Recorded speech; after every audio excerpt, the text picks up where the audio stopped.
What's up? Welcome back to channel Beat the Movie. Seperti biasa, secuil kata, ketika kita direndahkan oleh orang lain, jadikanlah sebuah acuan untuk batu loncatan menuju bukit harapan. Inilah alur cerita film yang berjudul Soul of Light 2023. Film ini menceritakan tentang seorang pemuda yang mempunyai jiwa cahaya, yang dimana dia sejak kecil tidak diperbolehkan untuk berlatih bela diri, meskipun dia bersikeras untuk berlatih. Saat dia bertumbuh dewasa, kini dia selalu diremehkan sebelah mata. Tetapi pada akhirnya kita ke alur ceritanya saja.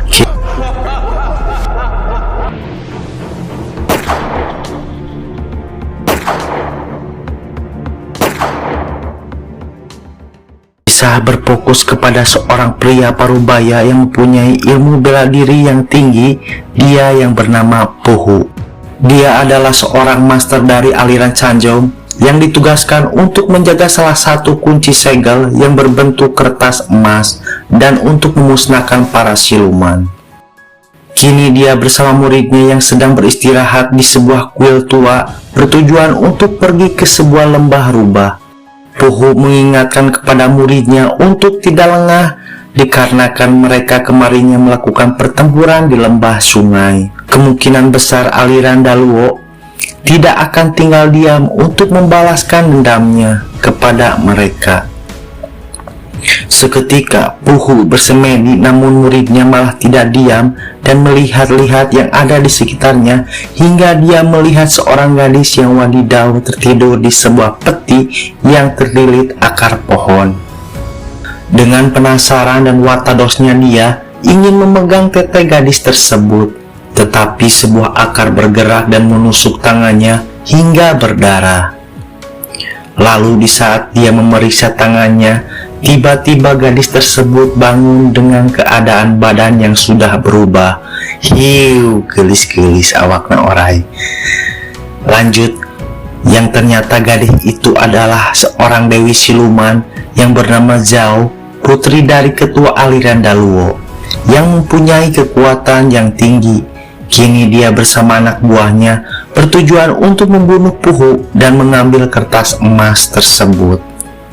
Tidak lama setelah itu pun mereka bertarung dengan pertarungan yang sangat sengit dan sangat membagongkan. Karena Puhu pun mati hingga kertas emas itu pun berhasil didapatkan oleh Zhao.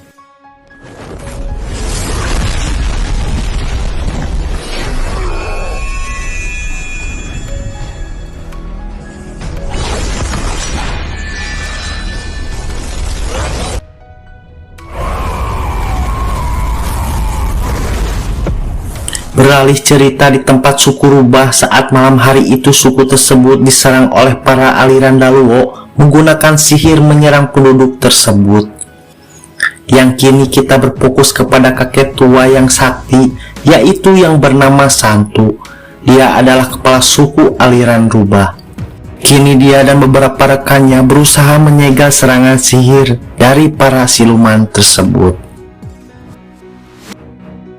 Saat pagi tiba, Santu didatangi muridnya yang pengecut, di mana dia meminta kepada gurunya untuk menyerahkan kertas emas tersebut kepada aliran Daluo demi keselamatan suku mereka. Dia yang bernama Suangki.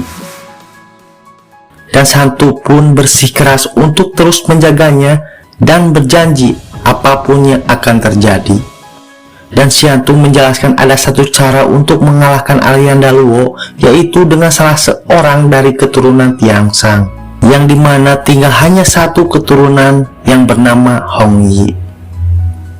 Singkat cerita, malam hari tiba, kita diperlihatkan seorang pemuda yang mempunyai paras wadidau, yaitu dia Hong Yi, keturunan dari aliran Tiangsang. Saat dia berdoa atas kematian ibunya, didatangi oleh 3 ekor rubah, yang ternyata rubah tersebut berubah menjadi seorang gadis wadidau. Dan seketika Hong Yi akan tertidur, dia malah diganggu oleh gadis-gadis itu hingga dia terkejut dan ketakutan. Yang ternyata tujuan mereka adalah untuk menjaga dan mengajak Hong Yi untuk pergi ke lembah rubah. Dengan muka polos, Hong Yi menolaknya dan meminta untuk tidak mengganggu dia karena dia besoknya akan ke kota untuk mengikuti ujian bela diri. Keesokan harinya saat Hong Yi tiba di kota untuk mengikuti ujian, sangat malangnya karena saat dia melihat papan berita tidak ada nama dia sendiri, yang dikarenakan tidak diperbolehkan untuk mengikuti ujian. Hingga saat itu juga Hong Yi protes dan memohon kepada salah satu petugas agar bisa mengikuti ujian. Namun tiba-tiba petugas tersebut menendang dan meremehkan Hong Yi. Alih-alih pemuda yang lemah. Bangsat, susah kalau berurusan yang punya kuasa mah guys, si anak jidat. Lanjut, tidak lama setelah itu para petugas malah mencari Hong Yi untuk menangkapnya. Tetapi datang salah satu gadis yang ada di malam hari tadi yang bernama Bing Lun untuk menyelamatkan Hong Yi.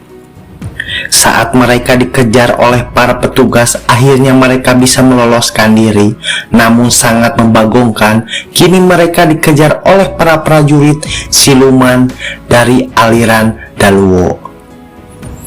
Hingga Bing Lun mengeluarkan ilmunya untuk pergi ke sebuah tempat lembah rubah, di mana mereka berada di sebuah hutan yang gelap dan seram. Yang kini mereka masih dikejar-kejar para prajurit siluman, hingga bosnya Dewi Zhao pun ikut nimbrung. Di saat pelarian mereka berdua di hutan lembah dikejutkan dengan sosok jin ampar yang menyerang Hong Yi, tetapi Bing Lun bisa mengatasinya. Bukan mereka saja, melainkan prajurit Daluo pun diserang jin ampar tersebut. Lanjut, saat Hong Yi dan Bing Lun terus berlari, namun mereka masuk ke dalam jebakan dan terjatuh. Dengan dikejutkan sosok monster rubah yang pastinya bukan peliharaan Naruto, melainkan dia monster yang dikurung oleh leluhur ketua aliran lembah rubah. Yang dikarenakan monster tersebut mempunyai sifat membagongkan, yang artinya tidak bisa mengendalikan dirinya sendiri. Di saat mereka berdua ketakutan, segeralah mereka melarikan diri dari tempat tersebut. Setelah mereka mendaki lembah, dikejutkan dengan Zhao yang berhasil menemukan mereka dan menyerangnya hingga Hong Yi pingsan terkapar. Namun tiba-tiba Santu datang dan menyelamatkan mereka berdua. Pertarungan singkat pun terjadi.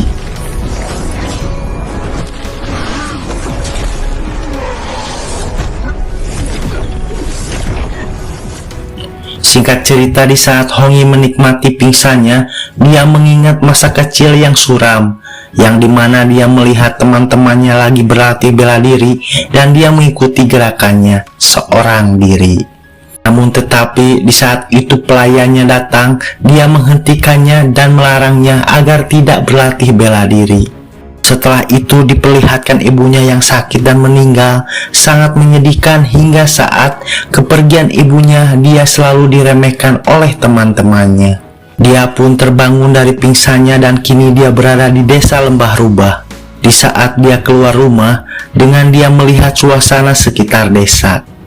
Tak berselang lama datanglah Santu menyapa Hong Yi dan mengajaknya ke sebuah bukit yang dimana sangat terlihat pemandangan suku lembah tersebut. Disitulah awal kedekatan mereka dengan Santu yang sudah mengetahui tentang Hong Yi yang sebenarnya, yang ternyata Hong Yi adalah satu-satunya keturunan dari Tian Sang yang masih hidup.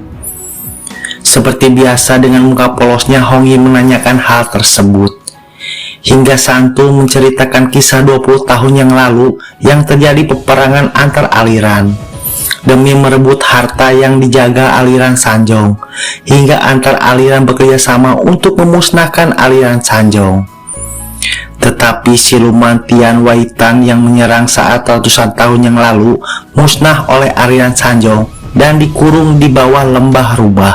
Di saat itu Master Petinggi Sanjong masih hidup menyerahkan tugasnya kepada suku lembah rubah hingga Puhu dan Xiatusan untuk menjaga segel tersebut. yang kini tinggal satu yang ada di tangannya.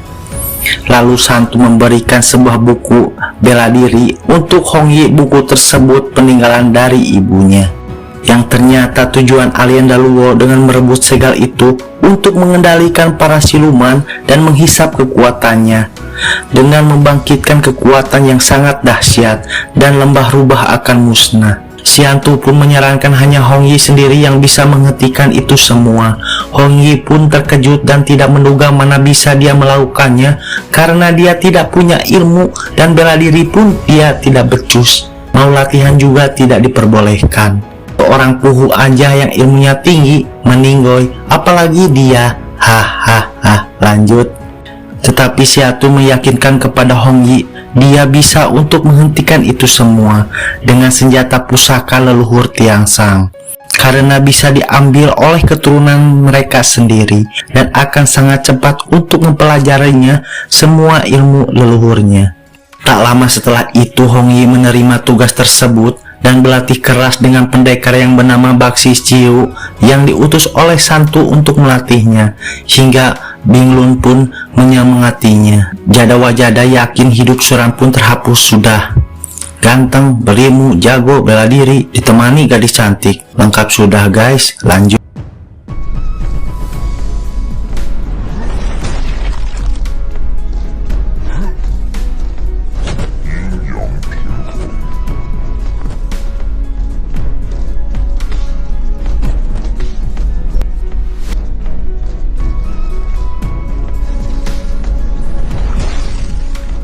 Singkat cerita, saat Hong Yi berlatih, tidak lama datangnya Xuan Qi memberikan air minum, tetapi dia meremehkan Hong Yi karena dia tidak percaya seorang Hong Yi berlatih hanya sebentar bisa melawan aliran Daluo. Hingga Hong Yi terpengaruhi perkataannya dan hanya terdiam. Lalu Xuan Qi mengajak Hong Yi untuk melihat siluman yang sedang dikurung. Tetapi saat sampai di sana, kurungan tersebut bocor dan beberapa sihir keluar dan menyerang mereka. Namun dengan tepat waktu Siantu datang dan menutup kurungan tersebut. Sampai dia pun kelelahan karena sudah tua mungkin. Saat Xuan Qi melihatnya pun dia bukan membantu melainkan menghasut kembali untuk menyerahkan kertas emas tersebut kepada aliran Daluo. Ampun, si pengecut dan boloho. Lanjut. Namun Siantu masih berpegang teguh untuk menjaganya dan memberitahu Hong Yi untuk segera mengambil pedang pusaka. Singkat cerita beralih, markas aliran Daluo yang tak diduga dengan Watadosnya dan Boloho, Xuan Qi berkhianat memberitahu Zhao keberadaan kertas emas yang berada di sebuah tongkat yang dimiliki gurunya. Jika Zhao berhasil mengambilnya, Xuan Qi meminta untuk tidak mengusik dan tidak memusnahkan suku lembah, pun mengiyakannya.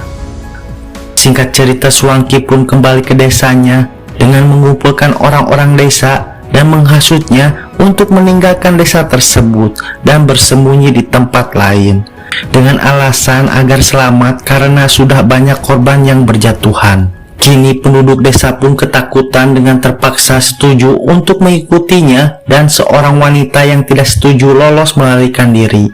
Sementara beralih cerita ke tempat Hong Yi yang kini dia akan melakukan sesuatu, yaitu mencoba mengambil pedang pusaka yang bergantung di sebuah pilar. Dengan dikelilingi ratusan pedang hingga pedang tersebut bergerak dan menyerang Hong Yi, tetapi dia bisa menghindar dan mengambil pedang tersebut.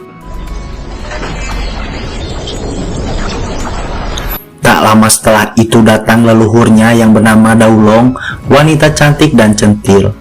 Lalu Hong Yi meminta izin kepadanya untuk meminjam pedang tersebut. Kini dia malah bercanda dan menyerang Hong Yi hingga terpental keluar dan berhasil membawa pedang pusaka yang sudah berkarat tersebut.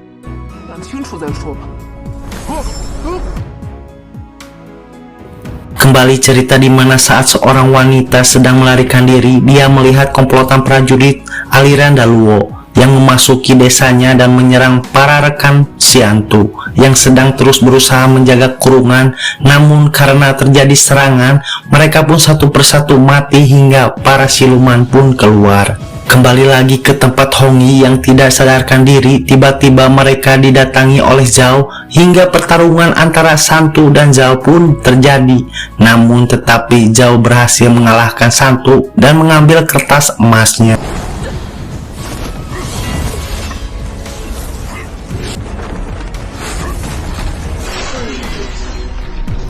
Seketika Hong Yi sudah tersadar, dia melihat Santu sudah mati dan melihat Zhao membawa kertas emas tersebut.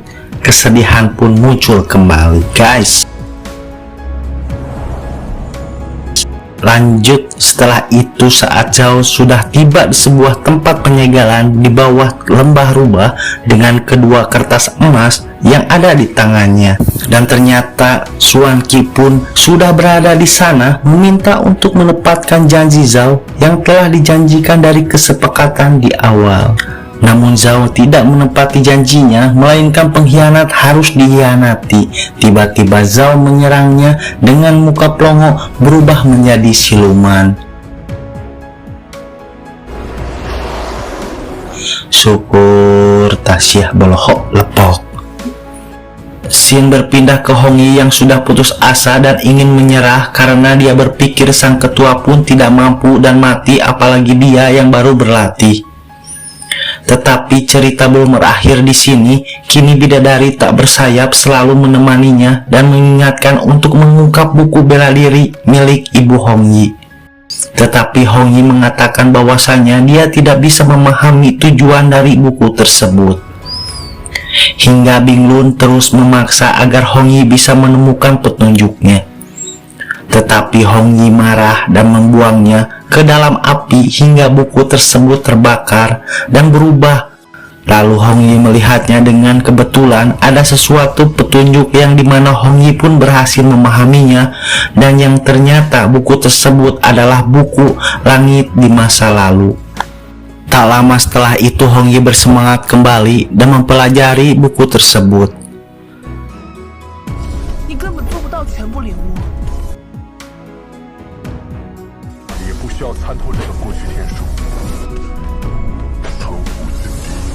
Singkat cerita, hingga dia bisa menguasai buku langit itu, kini dia bisa menjadi seorang pendekar. Lalu dengan beraninya dia mendatangi monster rubah dan membebaskannya bertujuan untuk bekerja sama.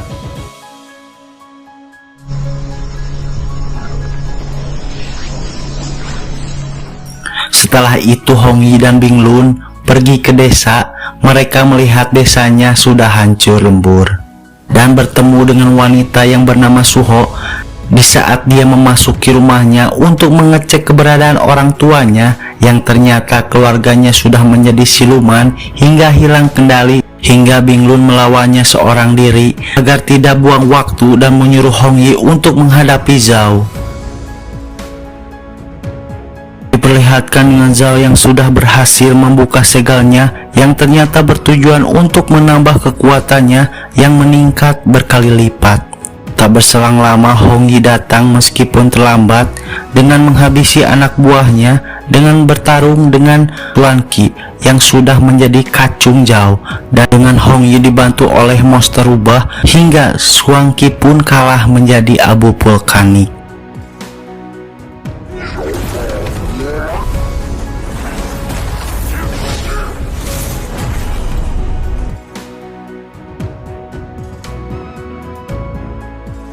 Dan kini terjadi pertarungan antara Zhao dan Hong Yi dengan pertarungan yang edan di mana Hong Yi selalu kalah. Dan saat dia terkapar, Zhao membalikan serangan dengan pedang pusaka yang direbutnya kepada Hong Yi. Namun tiba-tiba Bing Lun datang mengorbankan dirinya untuk menyelamatkan Hong Yi. Aduh, buah edan. Hingga Bing Lun pun meninggoy. Di saat Bing Lun meninggoy, Zhao langsung menyerang Hong Yi, namun muncul telopak bunga sakura mengelilingi dan membawa Hong Yi ke dunia lain.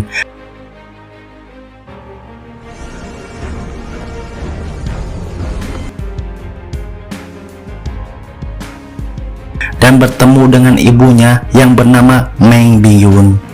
Dengan ibunya yang sedang menasehati agar Hong Yi bersemangat mengalahkan Zhao dan melindungi suku rubah. Tak lama setelah itu, pedang pusaka pun berubah menjadi berkilau. Hingga inilah pertarungan yang dinantikan, pertarungan yang sengit dan besar dengan dimenangkan oleh Hong Yi.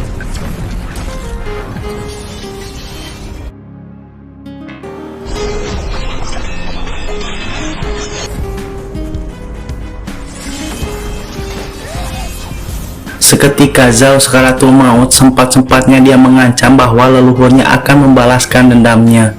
Dan dia tahu atas kematian ibu Hong Yi yang ternyata ibunya dibunuh oleh seseorang yang dia tidak kasih tahu dan hanya memberikan informasi untuk menyelidiki ke wilayah Yujin.